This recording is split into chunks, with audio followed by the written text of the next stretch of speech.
we are going to pick up the DeWalt drill that is for free, that I happen to have already had a battery and charger for, in my effort to demonstrate where you can create value. So by keeping like a battery and a charger and waiting, I look under the free section of online apps, and often I find the missing pieces. So suddenly something that's worth very little separately becomes worth a lot together.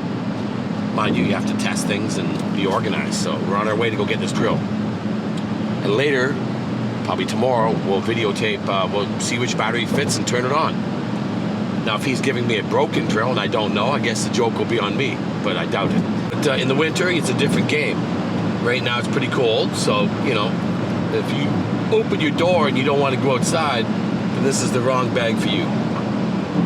It's Canada, it's a winter country, and, you know, some of the best getting is, the get gets good when the weather's bad because other people bail out, so luckily your odds improve. So I got no problem with being outside. I was young, I was outside a lot, for different reasons, and I've maintained that in my life. So, you know, just go out with proper clothing.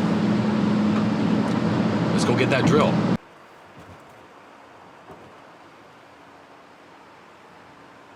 Weston used to be an independent town, like a little city.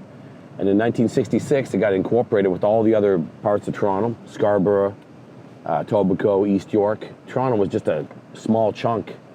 And yeah, it was 1966, the same year I was born. Me and Toronto had the same age. And some people say it was good.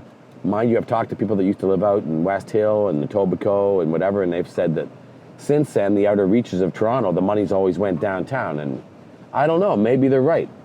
When you take a look historically at all these little communities, they were all thriving. And now if you go to Rexdale or Weston or some parts of Scarborough or Etobicoke, people are in rough shape. But the downtown is building unlimited buildings. So the one thing I find in Toronto is that they've forgotten about the people the further they get out from the core.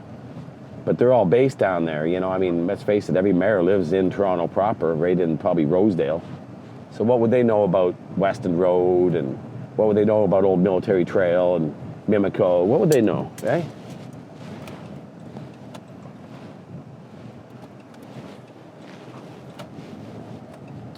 It's a shame because either they know and they're ignoring the reality of it, they don't gather the facts, or someone's lying to them, I don't know.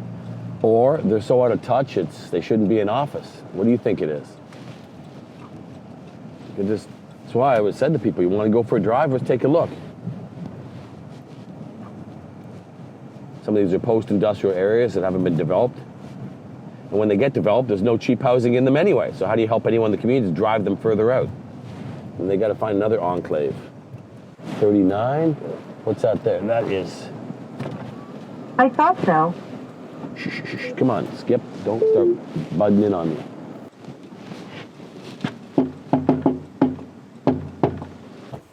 Okay, here we go. So here we have it, folks.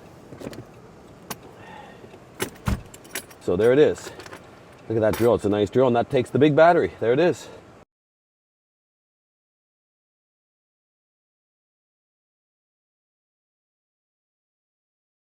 I'm either insane, or the system is so flawed and corrupt, it's worse than I thought. Which is it? Can you recap what happened today without like naming names or doing anything? Okay.